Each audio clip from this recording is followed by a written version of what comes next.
오늘 아침 일라디오. 더위가 한풀 꺾이나 싶더니 이번엔 가을 장마 소식입니다. 올여름 농어촌 마을마다 힘든 고비를 여러 번 넘겼기 때문에 가을을 앞두고 찾아온 비 소식에 한숨만 지어진다는 분들 많으실 건데요. 비가 내렸다 그치기를 반복하면서 곳곳에 국지성 폭우가 쏟아질 수 있다니까 단단히 대비하셔야겠습니다. 강한 비가 내릴 때마다 상습적으로 침수가 발생하는 곳에서는 각별한 주의가 필요해 보이고요. 농가에서는 미리 물기를 내놓고 강한 비에 피해 입는 일이 없도록 미리 잘 살피시기 바랍니다. 모쪼록 여름의 끝자락에 마음 아픈 일 없이 잘 지났으면 하는 바람입니다. 8월 21일 오늘 아침 일라디오 출발합니다. 안녕하세요. 저는 아나운서 이선영입니다.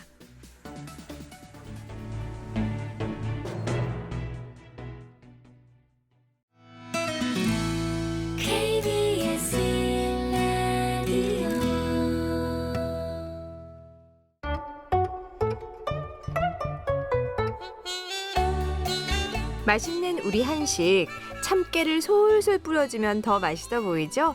나물 요리와 비빔밥에도 참기름, 아니 참기름 한 방울 똑 떨어뜨리느냐 마느냐 여기서 맛의 급이 달라집니다. 그만큼 참깨는 우리 식탁에는 없어서는 안 될 소중한 식재료인데요. 최근에 재배는 쉽고 기능성은 더욱 좋아진 국산 참깨 품종이 개발됐습니다. 오늘 쉽고 재미있는 우리 품종 이야기에서 그 이야기 함께 나눠볼게요. 농촌진흥청 밭작물개발과 김성업 연구사 연결합니다. 연구사님 안녕하세요.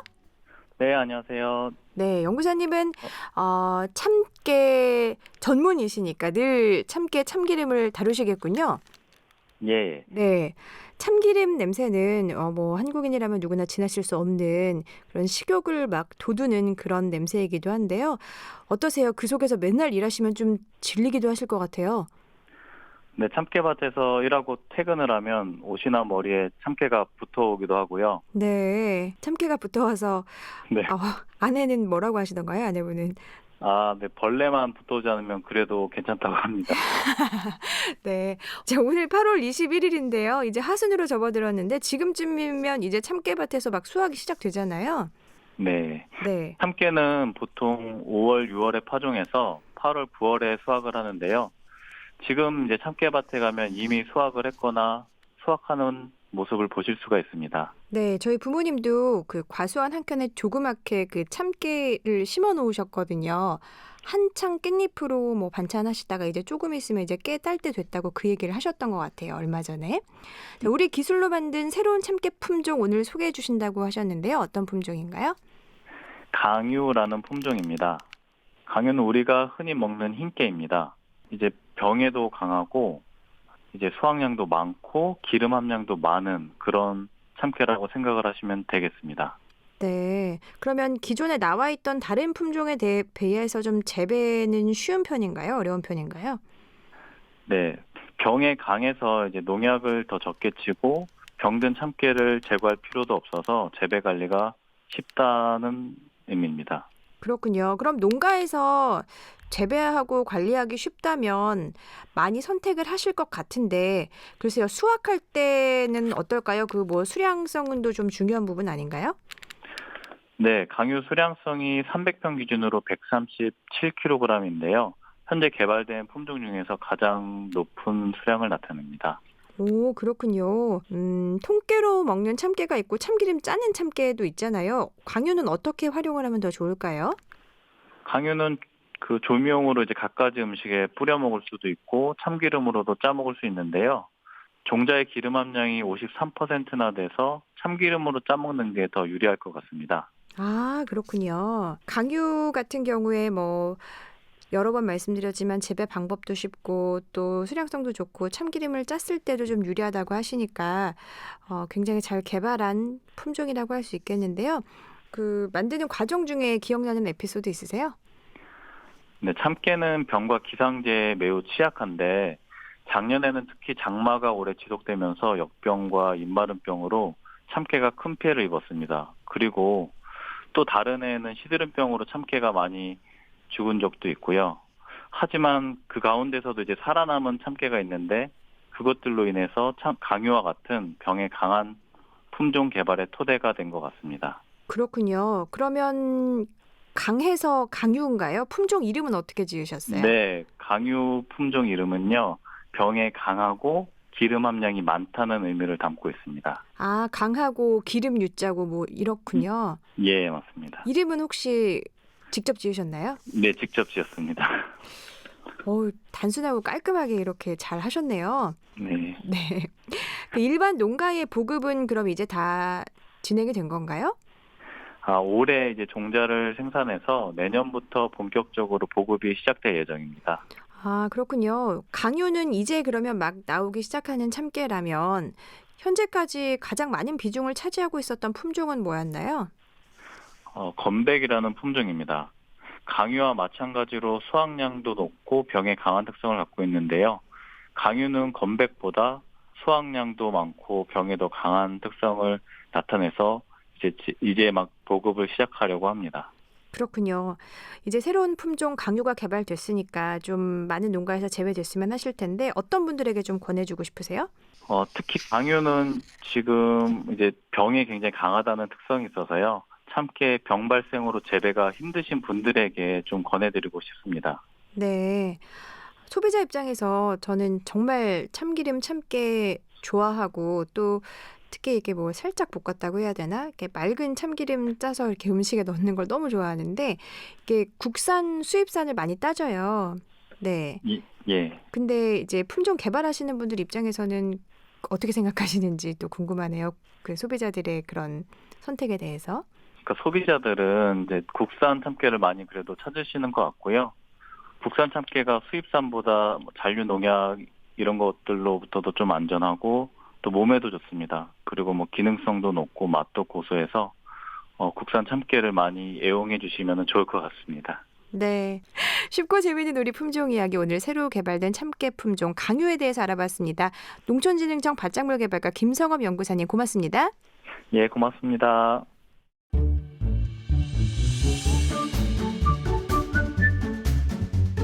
아침을 여는 기분 좋은 습관. KBS 오늘 아침 1라디오.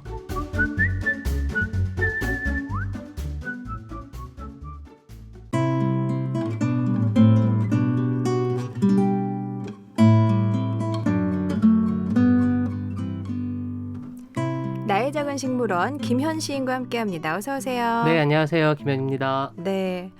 어느새 8월도 다 지났어요. 그러게요. 매미 소리 대신에 이제 귀뚜라미 소리가 조금씩 들리는 것 같기도 하고 에어컨 아니 선풍기 안 틀어도 창문 열어놓으면 너무 춥지 않아요? 네, 요새는 좀 그렇더라고요. 저녁에 네. 그렇죠? 보통은 9월 중순 정도 돼야 이런 느낌이 오는 것 같은데 8월 중순부터 그래서 네. 좀 너무 놀랐어요. 더웠어서 그런 것 같아요. 그럴까요? 그쵸. 상대적으로 느끼는 걸까요? 정말 선선해진 걸까요? 조금 선선해진 것 같기도 하고 상대적인 게 있는 것 같기도 하고. 이런 식의 답변. 네. 그렇습니다. 여튼 정말 이제 더위가 물러가기를 기다리고 또 이 코로나 상황이 나아지기를 기다리면서 지친 우리들에게 그래도 네. 계절 가을은 옵니다. 네. 코로나도 좋아지겠죠, 이제.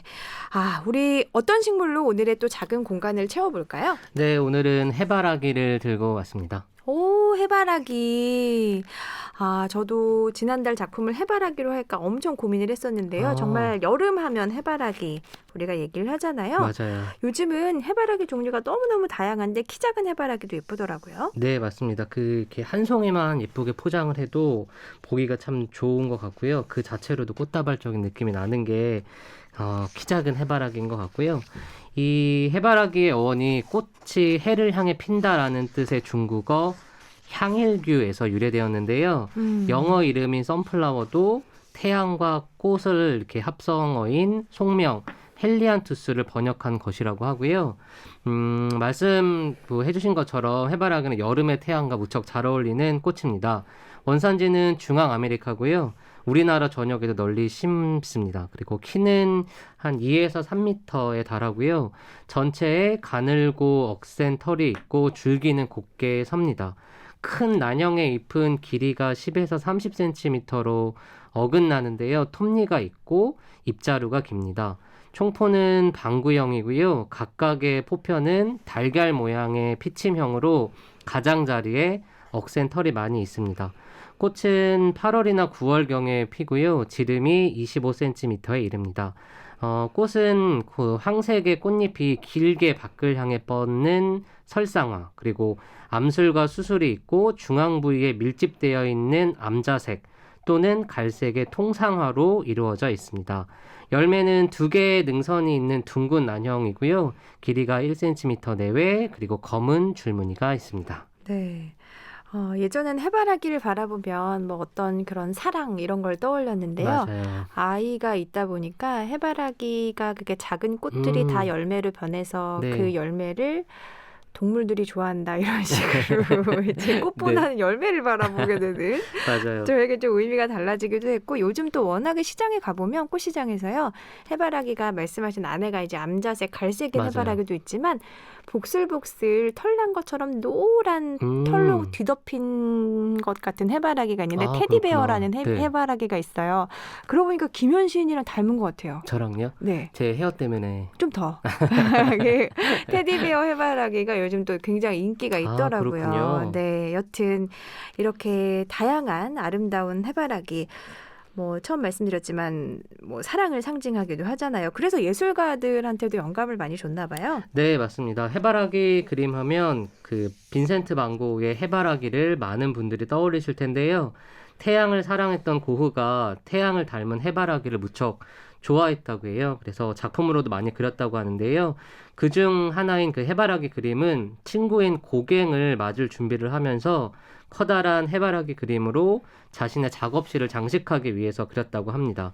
고흐는 그 그림을 그릴 때 물감을 두껍게 이렇게 덧칠해가지고 꽃이 실제로 튀어나올 것처럼 이렇게 표현을 했다고 하고요.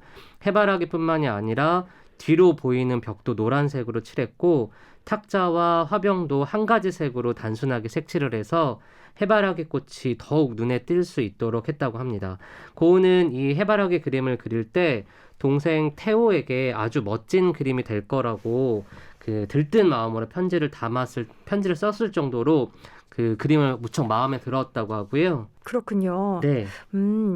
고흐의 해바라기는 정말 선명함이 있고 특히 그 약간 꽃잎에 물결치는 것 같은 느낌이 맞아요. 정말 꽃잎이 마치 정말 살아있는. 피어서 살아있는 것 같은 느낌이 있죠. 맞습니다. 그래서 이제 집에다가 그런 그림을 이제 뭐 이렇게 프린트해서 걸어두신 분들도 많던데요.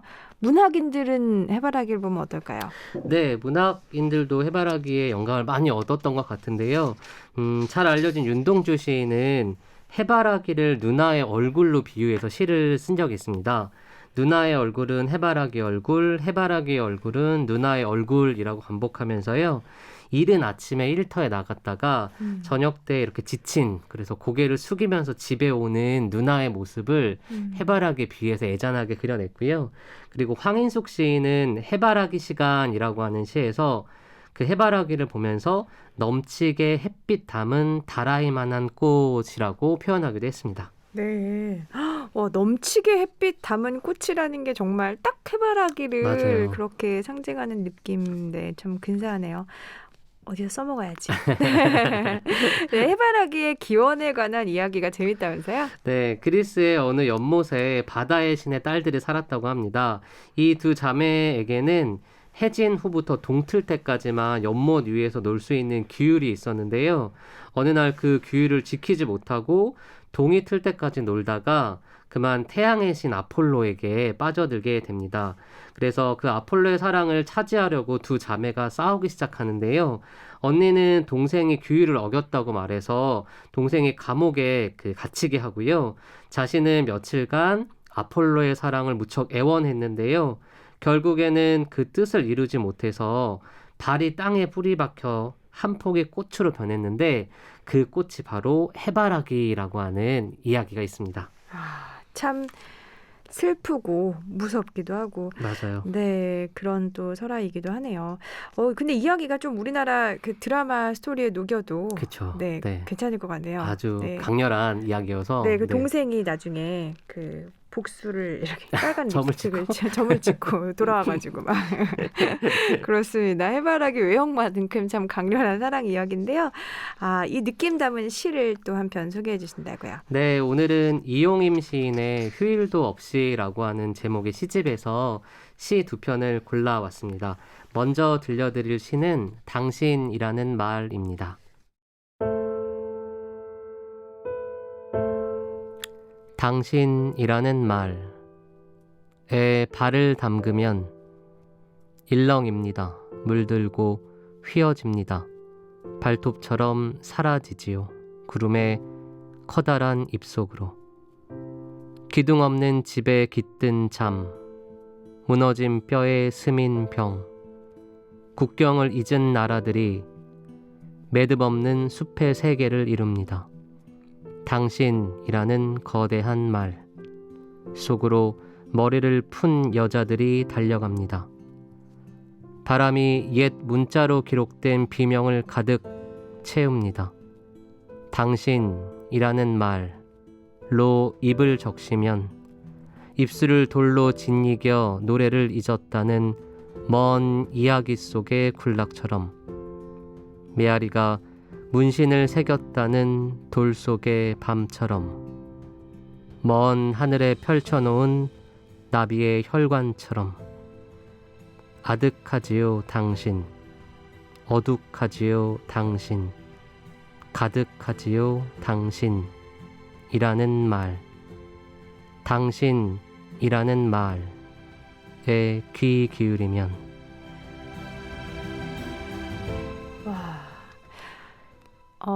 이런 사랑을 받으면 좀 무서울 것 같습니다. 무서울까요? 네. 뭐 너무 좋겠죠. 너무 맞아요. 좋은데 이제 그게 이제 사랑의 방향이 잘 맞아진다면 맞습니다. 너무나 좋겠지만 뭐 따로 사랑하는 사람이 있는데 누군가가 나한테 이렇게 너무나 뜨거운 사랑을 보내온다면 많이 부담스러울 것 부담스럽죠. 같기도 그럼 하고 부담스럽죠. 그 아까 말씀하신 해바라기로 변한 언니가 네. 이렇게 앞으로를 따라다니지 않았을까라는 생각도 네, 그 마음을 뭔가 그대로 담아놓은 시 같은 네, 그런 느낌인데요. 당신이라고 하는 말이 누군가가 되게 애정어린 부름이잖아요. 그런 것에 관해서 한 번쯤 생각해 보게 하는 시이고요.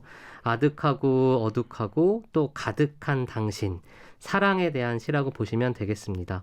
해바라기가 이렇게 해를 향해서 고개를 들듯이, 그리고 또 해가 지면 고개를 숙이듯이 사랑과 이별에 관한 쓸쓸한 마음을 가늠해 볼 수 있는 시고요.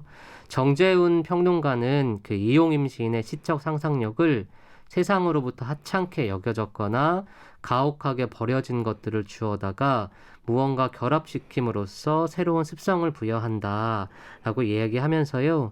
뭔가 고독한 삶을 향해 다가가는 언어라고 평하기도 했고요. 이 시 역시도 그런 뭐 당신이라고 하는 되게 흔한 것처럼 생각되는 말을 가지고 아주 깊은 사랑의 시를 적어놓은 것 같습니다. 그렇군요. 정말 뭐랄까 그 쨍한 낮에 해를 바라보면서 행복한 해바라기가 아니라 이제 해는 지고 네, 나의 해바라기인 나의 얼굴은 돌아가는 뭐 그런 맞아요. 네 그런 해바라기 좀 처연하고 쓸쓸하고 네. 섬뜩하고 약간 이런 느낌이 네, 아주 오묘한 감정들이 가득 네. 담긴 해질녘의 해바라기 같은 그런 시겠고요. 그 뜨거운 기운이 사라진 해바라기는 한낮의 해바라기와는 또 다른 느낌이 들 것 같은데요.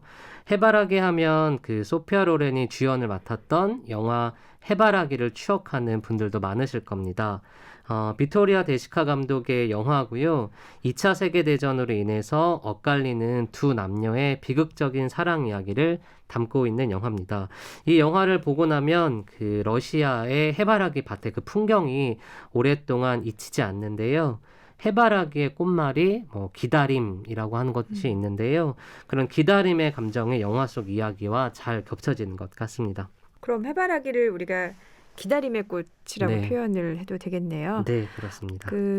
아까 그 이용임 시인의 시 궁금한데 한 편 더 들어볼까요? 네, 알겠습니다. 이번엔 스미듯 번지듯이라고 하는 시를 들려드리겠습니다.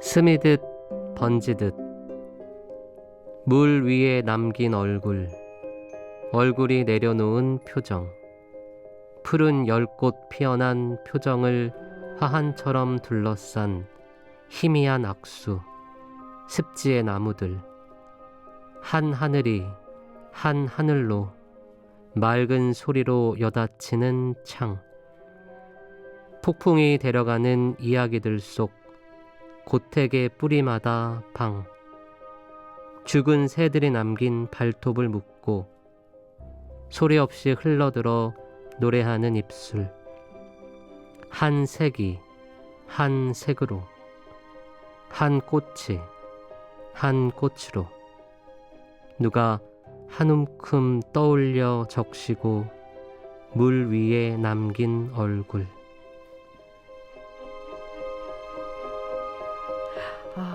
아까 김용임 시인의 그 시도 그렇고 이번도 그렇고 참 낭독하기가 쉬운 시가 아니네요. 네, 맞아요. 예, 그게 이제 행이 바뀌는데 그 단어의 의미나 이런 것들이 끊어지지 않게 전달하는 게 정말 쉽지 않을 것 같은데 맞습니다. 집에서 연습을 좀 하시나요? 연습하죠. 네, 어. 또 잘 들려드려야 되니까 한 번씩 네. 읽어보고 어, 와서 좀 들려드리는 편인 것 같고요. 그러네요. 근데 시를 되게 잘 보시는 것 같아요. 뭔가 꽃을 다루셔서 그런지 모르겠는데 이렇게 연행 가리되고 막 이렇게 단어가 바뀌고 이런 것들을 잘 캐치 못하시는 수도 있는데 네네. 아무래도 뭔가 그런 걸 다루다 보니까 시에도 뭔가 이렇게 딱 촉감적인 게 딱 있는 것 같은 생각이 듭니다. 제가 되게 감정적으로 단순하거든요. 그래서 시에서 느껴지는 그 느낌이나 행 뭐 이런 변화들을 그냥 그대로 딱 받아들이면 그 변화가 되게 확 와닿는 것 같아요. 네. 그게 좋은 것 같아요. 너무 음. 이렇게 막 머리를 써가지고 이해하려고 하는 것도 뭐 좋을 수 있지만 바로 직관적으로 확 들어오는 것대로 느끼고 이렇게 반응하고 이러는 것도 뭐 시를 좋아하는 어떤 방법 중에 네. 하나이지 않을까 싶어요. 모든 시를 다 좋은 의미를 찾을 필요는 없잖아요. 그쵸, 예, 그쵸. 보고 섬뜩함을 느낄 수도 있는 거고. 맞아요. 사실 이 스미듯 번지듯 하는 이런 느낌들도 사실 뭐 단어나 이런 것들이 우리가 시에 대해서 기대하는 단어들이 있는 것 같지는 않아서 네네네, 네. 맞습니다. 참 느낌이 독특하고 어쨌든 그 기다림의 마음이 그런 스며들면서 굉장히 슬프기도 하고 그런 감정들이 있어요. 네, 그 기다림이란 감정 자체가 뭔가 또 스미는 것 같고 번지는 것 같고 그런 감정이 아닐까 해서 오늘 골라온 시였고요. 해바라기를 가만히 보고 있으면 그리고 꽃이나 식물을 가만히 있으면 천천히 이렇게 마음에 스미고 번지는 감정들이 있는데요.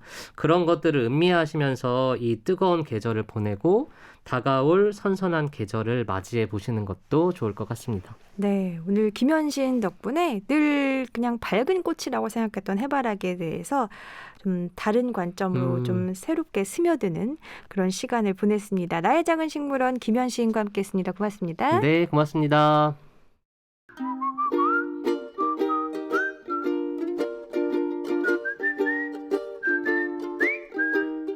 오늘 아침 일라디오 이선영 아나운서의 진행으로 듣고 계십니다.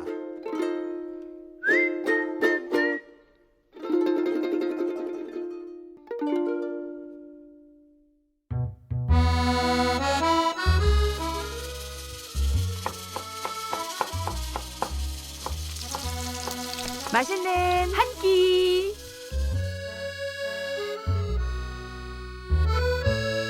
농부들의 손끝에서 자란 맛있는 채소들, 몸에 좋은 우리 채소를 더 건강하고 맛있게 색다르게 즐기는 방법을 알아보는 시간입니다. 맛있는 한 끼. 토요일 아침에 찾아오는 건강한 목소리의 주인공 김용인의 딸 코미디언 서평가 남정미 씨와 함께합니다. 어서 오세요. 안녕하세요. 반갑습니다. 코미디언의 남정미입니다. 정미 씨 지난주보다 더 예뻐진 것 같아요. 정말로요. 날씨가 서늘해지고 가을 되니까 살 것 같아요. 가을 여자. 너무 좋아요. 너무 좋아요. 정미 씨를 계절에 비유한다면? 저는 늦가을. 늦가을인데 또 분위기 겨울은 있다. 또 추워. 겨울은 싫고. 여름 또 너무 덥고. 그냥 늦가을이 딱 좋은 것 같아요. 늦가을. 와, 이제 그러면 정미 씨의 계절이 곧 시작이 되는 거네요. 그렇습니다. 음식도 맛있는 게 많아지는 시즌이잖아요.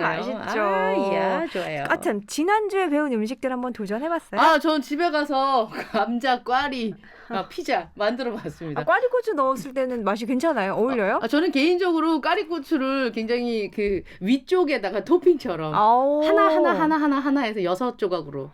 아니 근데 그것도 너무 뭐랄까 치즈만 올렸으면 좀 느끼했을 텐데 어른들 입맛엔 잘 맞았을 수도 있겠네요. 예, 술이 아니 뭔 소리? 예, 뭔 굉장히 소리 행복했습니다. 네. 네. 아 그렇겠네요. 네, 그렇습니다. 아 저는 못 해봤어서 이번 주엔 잊지 않고 한번 감자 피자와 또 오늘 배울 음식들까지 해봐야 될 것 아니, 같아요. 저는 우리 대표님 이제 좀 소개하겠지만 너무 많이 배워가서 너무 좋아요. 오, 예, 오늘 또 어떤 거 알려주실지 너무 기대됩니다. 그러니까요. 예, 방금 예. 말씀해주신 그 대표님 요리연구가 채소 소믈리에 홍성란 대표님 모셨어요. 어서 오세요. 안녕하세요. 반갑습니다. 홍 대표님. 여름이 바다의 계절이긴 하지만 이제 여름은 거의 갔죠. 근데 그렇게 바닷가에 많이 나가셨었다면서요? 네. 왜요? 저희 남편이 서해 바다에서 배 타세요? 그 멸치 배선단에 이제 선주이면서 오. 그 잡히는 멸치를 건조를 맡고 있어요. 아, 진짜요? 네. 오. 그래서 우와. 서해 멸치는요 여름부터 가을까지가 시즌이기 때문에 그래서 지금은 아기가 이제 있어서 안 되지만 그 전에는 저도 같이 함께 나가서 많이 도와줬어요. 오. 많이. 아니 다큐멘터리에 멸치 잡는 분들 막 이렇게 몇 번 봤는데 굉장히 고되던데. 맞아요. 저는 촬영 때 네. 제가 그 부산 대포항인가 거기 가서 멸치털이 했었어요? 거기 갔었어요. 오. 와 진짜 멸치한테 맞을 뻔. 멸치가 오, 대단하십니다. 힘이 정말 세더라고요. 네, 그래서 저도 요리를 하니까 이제 멸치가 식재료잖아요. 그래서 직접 보고 접하면서 진짜 귀하구나를 너무 몸소 느꼈습니다. 그렇군요. 언제 그러면 어떻게 그 말리기까지 다 참여를 하신 거예요? 네, 오. 이제 배 안에서 이제 천일염 뿌른 물에 한번 살짝 이제 자숙을 하고 그 다음에 공장의 건조대에다 펼쳐요. 다 수작업이에요. 오. 펼친 다음에 갈고리로 골고루 건조를 하고 그 다음에 건조된 거를 이제 기계에서 크기대로 선별. 아, 예. 크기대로. 예, 크기대로 선별해서 이렇게 포장이 됩니다. 그러면은 처음 멸치랑 뭐랄까 안면을 튼 지는 얼마나 되셨어요? 2018년부터 예. 그러셨구나. 네. 와, 음. 멸치. 정민 씨 멸치 좋아해요? 멸치는 좋아하죠. 잡는 거는 지금 오늘 처음 들어서 죄송하지만 밥 먹다가 이 작은 멸치는 떨어뜨리기도 하고 조금 남으면 버리기도 하고 했는데 사실은 근데 뵙고 나니까 멸치를 대하는 태도가 달라질 것 같다는 진짜. 생각이 들어요. 네. 그러네요. 굉장히 네. 오랜 과정 걸쳐서 이 선별도 다 거친 다음에 우리 식탁에 오는군요. 네, 멸치. 아, 그렇군요. 와, 그러면 댁에서 그 남편분은 그 물밭을 책임지시고 또 한 분은 땅밭을 책임지는 채소를 다루시고 이 집 가서 밥 먹고 싶다. 맨날 멸치 올라오겠네요. 그래요? 아니요, 꼭 아니 그렇지 갈아서 국에도 넣고 그런 건 네. 그렇군요. 건강한 이 식탁이 부럽습니다. 네. 자, 오늘 청취자 여러분들께도 건강한 식재료와 맛있는 요리법 알려드릴 텐데요. 네. 자, 오늘의 주인공 멸치 아니고요. 정민 씨 부탁드릴게요. 네.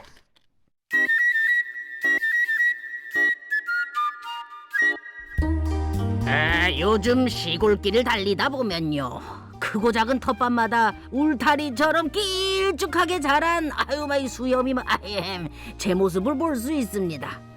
밀, 벼와 함께 세계 3대 식량 작물 중 하나인 저는요 전 세계적으로 널리 재배되는 식재료이기도 합니다. 잎은 수순잎같이 크고 길쭉하게 생겼고요 탐스러운 수염을 가지고 있지요. 껍질을 하나씩 벗기다 보면 그 속에 보석처럼 박힌 알들을 볼 수 있는데 그 모습이 얼마나 영롱한지 나 맨날 거울 보고 깜짝 놀라잖아요. 누구라도 감탄사를 쏟아내게 됩니다. 그냥 삶아도 먹고 쪄도 먹고 구워 먹어도 맛있지만 밥에 넣어도 맛있고요. 전으로 부쳐 먹어도 정말 맛있습니다. 여름이 되면 어른아이 할 것 없이 도레미파솔라시도 소리가 안 나. 도미솔도 도솔미도 말로 하지요. 이렇게 하모니카처럼 불며 입에 대는 저는 옥수수입니다. 아이고 수염이 길게 자란 옥수수 할아버지 만나봤습니다. 맛있죠. 네. 옥수수.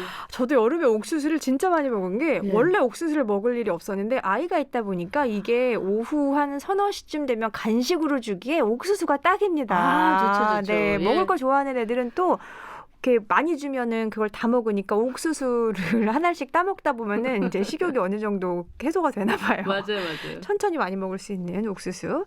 네, 저도 아이랑 같이 많이 먹었는데 정미 씨도 옥수수 좋아해요? 예, 진짜 좋아하고 예전에는 왜 그 캔에 들어있는 불량식품 같은 스위트콘. 옥수수 아이고, 아유, 너무 좋아하는데 맛있죠. 예, 근데 이제 이제는 부모님께서 농사를 지으시니까 찰옥수수 농사 지어서 보내주시는데 그걸 정말 보내주시면 이 택배를 뜯는 순간 아직 따끈따끈해요. 한창 뜨거울 때 옥수수 열받아 있을 때 보내니까 그래서 뜨거울 때 얘네들을 물에다가 살짝만 헹궈서 이렇게 그 저는 찜기에 안 하고 그냥 물에다가 삶거든요. 아, 예, 그래요? 물에다가 삶고 단맛이 빠지지 않아요? 괜찮아요? 네, 단맛 첨가제를 좀 넣습니다. 네. 소금이랑 같이 해갖고 네. 그거를 넣으면 너무 맛있고요. 그렇겠네요. 삼투압 때문에 빠지지도 않을 거고. 맞아요. 이 보석 같다는 말이 진짜 저절로 나와요. 찰옥수수 정말 좋아합니다. 너무 맛있어요, 그죠? 그러니까요. 홍 대표님도 옥수수 좋아하세요? 네, 저도 너무 좋아해서 냉동고에 항상 그 찐 옥수수 알 판 거, 예, 알알이를 항상 통에 담아서 냉동고에 두고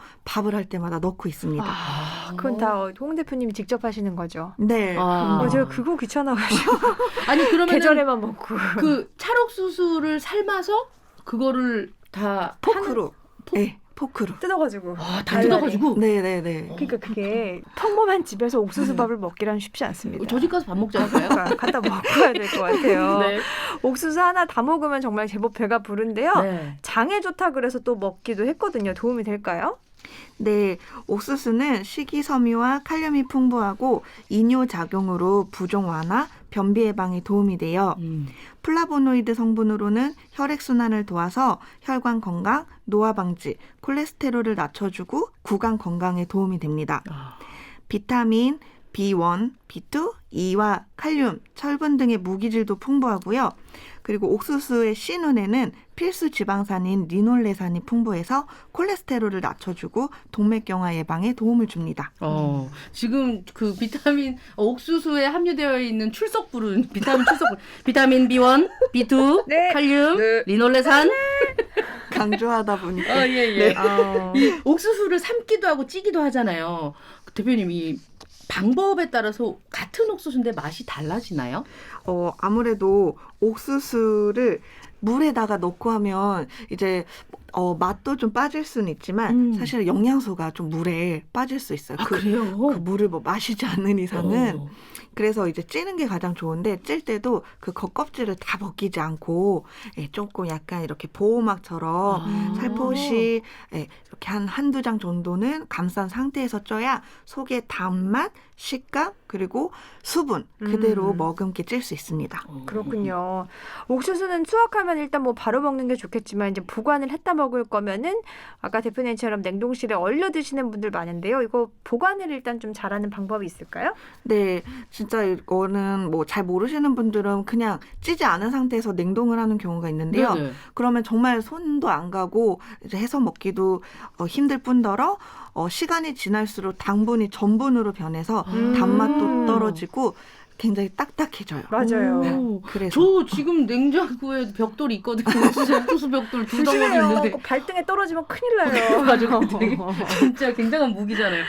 부모님께서 어렵게 농사를 지어 주셔가지고 보내주셨는데 사실 제가 봤을 때는 어디서 나오는지 잘 아니까 봤을 때 예쁘고 그냥 정성껏 먹어야겠다 이런 생각을 하는데 어떤 시중에서 파는 옥수수들을 보면 알이 좀 덜 박혀있다 잎 빠진 애들도 있고 좀 맛이 좀 덜한 것들도 있을 것 같고 이 옥수수 고르는 법도 배워갔으면 좋겠습니다. 네, 아무래도 이제 옥수수 수염이 달려있다 하면은 옥수수 수염이 너무 마르거나 너무 젖어있지 않게 좀 촉촉한 상태로 좀 풍성한 게 좋고요. 네. 그리고 겉에 껍질 부분도 이렇게 무르지 않고 좀 이렇게 뽀송뽀송하게 좀 도톰하게 겹겹이 쌓여 있는 게 좋습니다. 그렇군요. 옥수수를 늘 쪄서만 먹었던 저 같은 사람들에게 저 같은 사람들? 네, 좀 색다른 요리 방법 좀 알려주시겠어요? 네, 옥수수 밥전입니다. 재료는 찐 옥수수. 제가 말씀드린 것처럼 포크로 좀 알알이 파야 되고요. 그것 때문에 못할 것 같아요. 그럼 또 패스인가요, 이 요리? 이제 생각 좀 해볼게요. 네. 그리고 밥, 달걀, 카레가루, 파프리카, 양파입니다. 찐 옥수수는 진짜 그냥 딱 만들 정도만 포크로 딱 걸려가지고 뜯으면은 우수수 금방 칼로 이렇게 떨어져요. 썰면 어때요? 좀 포기하고 속살을 포기하고. 네네네. 그래도 좋습니다. 네. 그게 더 힘들 수도 있어요. 되게 귀찮군요. 어우, 예. 그리고 이제 파프리카나 양파는 잘게 다져서 이제 모든 재료를 섞어줄 거예요. 뭐 달걀이랑 밥이랑 다 섞어주는 건데 그 다음에 그냥 기름 두른 팬에 한 술씩 떠서 굽는 거예요. 그러면 이제 뭐 옥수수 그냥 먹어라 하는 아이들도 잘 많이는 안 먹잖아요. 그런데 이렇게 또 밥전으로 해서 먹으면은 훨씬 더 맛있고 건강하게 또 먹을 수 있죠. 이게 좀 이제 쪄져서 있으니까 또 씹을 때도 불편하지 않고요. 그러네요. 그렇군요. 이걸 스위트콘으로 만들어봐야겠다고 생각하는 저는 반성합니다. 그것도 맛있을 것 같아요. 할 때 연락해요. 네, 옥수수 밥전 한번 그 귀차니즘을 버리고 네. 한번 도전을 해봐야 되겠습니다. 정민 씨도 옥수수 있으면 꼭 예, 오늘 많으니까 그 돌옥수수 벽 쪄가지고 꺼내겠습니다. 네, 우리 도전해봐요. 네. 자, 그럼 두 번째 재료 바로 가볼게요. 네, 자, 두 번째 재료는 수박입니다. 수박. 정민 씨 수박 좋아해요? 수박 좋아하죠. 이것도 옥수수도 하모니카 불고 수박도 하모니카 불잖아요. 누가 초록색까지 빨리 닿나 이런 경기 많이 하는데 이게 과일이에요? 이게 채소인가요? 과일 채소, 과채류. 대표님? 네, 과채류 맞죠? 네, 과채류입니다. 밭에서 나는 채소입니다. 그렇습니다. 그렇군요. 이게 요즘 수박 종류가 다양해요, 그렇죠? 정민 씨 뭐 애플 수박 들어봤어요? 아니 이런 비싼 거 아니에요? 저는 이제 그 저녁 때 생생 정보를 하다 보면 수박이 한번 나온 적이 있었는데 뭐 속이 노란, 뭐 씨 없는 수박, 노란 수박, 뭐 별의별 수박이 다 있더라고요. 와, 예. 그 조각 과일들도 많이 판매를 하잖아요. 맞아요. 하나를 다 사면 소비를 못 하니까 맞아요. 그걸로 많이 사서 먹고 있어요. 그렇습니다. 자, 여름에는 수박을 저는 이렇게 네모나게 깍둑 썰기해서 통에다 넣어놓고 심심할 때마다 이제 아이랑 같이 꺼내 우와. 먹고 네, 그걸 다 제가 열심히 하고 있었습니다. 네, 근데 갈증을 해소하는데 진짜 수박만큼 좋은 게 없어요. 살짝 물렀을 땐 다 갈아서 슬러시로 먹기도 했거든요. 맞아. 네. 수박은 어디에 좋은가요? 무슨 네. 영양소가 있죠?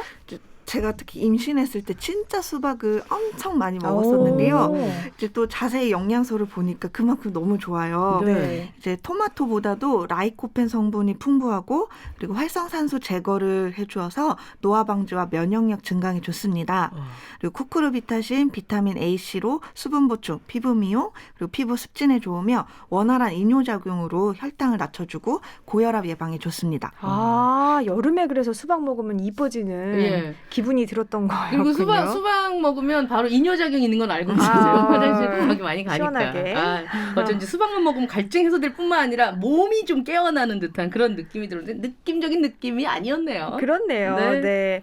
아까 제가 얘기했지만 수박은 그냥 먹거나 저는 그냥 갈아가지고 수박 주스로 슬러시로 먹고 이것밖에 없잖아요. 근데 보니까 또 어떤 요리하시는 분들은 이 밑에 오이 같은 그 부분 있잖아요. 하얀 부분. 하얀 그 부분? 네. 그 부분을 잘 썰어서 뭐 무침 반찬 이런 거 만들어 먹는다고 하는데 맞나요?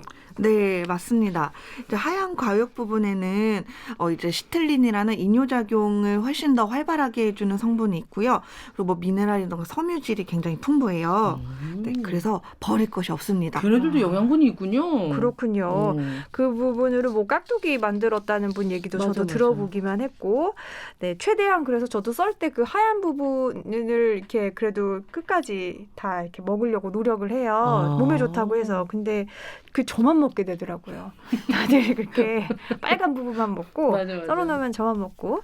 자, 홍성란 대표님, 수박으로 혹시 요리를 만든다면 뭐 어떤 요리 만들 수 있을까요? 네, 일단 두고두고 먹을 수 있는 수박 장아찌입니다. 장아찌? 네, 그래서 수박, 간장, 설탕, 올리고당, 식초, 물, 청양고추, 새송이 버섯 준비합니다. 네. 그래서 수박은 이제 과육 그리고 껍질 부분 모두 이제 큐브 형태로 먹기 좋게 썰어주고요. 그다음에 청양고추, 새송이 버섯도 비슷한 크기로 썰어줍니다. 네. 그다음에 비율은 이제 간장이 2, 식초 2, 설탕이 1, 올리고당 1, 물 1. 의 비율이고요. 모두 넣어서 냄비 한 소끔 이제 양념을 끓이고 그 다음에 썰은 수박 안에다가 이제 부어줍니다. 이게 제가 생각했을 때 사실 맛이 수박의 간장이라니요, 선생님. 안 드셔보셔서 그런 건데요.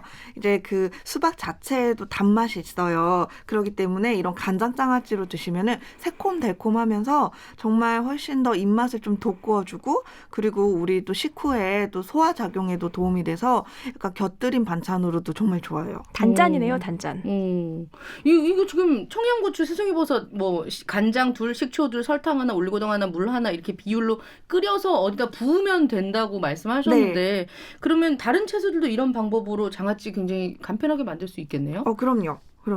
이제 뭐든 다 괜찮은데요. 이제 여름에 나는 채소들 아니면 좀 저장하기에 조금 재료가 많이 있는, 뭐 예를 들면 감자도 장아찌로 하기에 정말 잘 어울리고요. 뭐 아스파라거스나 다 모두 괜찮습니다. 그렇군요. 수박 장아찌 뭐 색다르면서도 간단해서 누구나 도전해 볼 수 있을 것 같은데요. 수박 장아찌 만들어서 밥 한 그릇 뚝딱 하고 또 후식으로 수박 주스 먹으면 딱이겠습니다. 그날의 네. 인효작용 장난 아니겠어요? 그러게요. 정미 씨 오늘 함께 하시면서 어떠셨어요? 저는 수박 갈아서 먹는 것도 왜 동남아나 이렇게 가면 많이 이런 것들 팔잖아요. 좀 생소해서 잘 안 먹었었거든요. 갔다 와서 좀 그 맛을 알게 됐는데 오늘 진짜 한번 만들어봐야겠다는 생각이 들어요. 수박 장아찌. 네. 예. 맛있는 한 끼 오늘 채소 소믈리에 홍성란 대표, 코미디언 서평가 남정미 씨 함께했습니다. 고맙습니다. 네, 감사합니다. 감사합니다. 네, 두 분 보내드리면서 저도 인사드릴게요. 오늘 아침 일라디오 지금까지 아나운서 이선영이었습니다. 고맙습니다.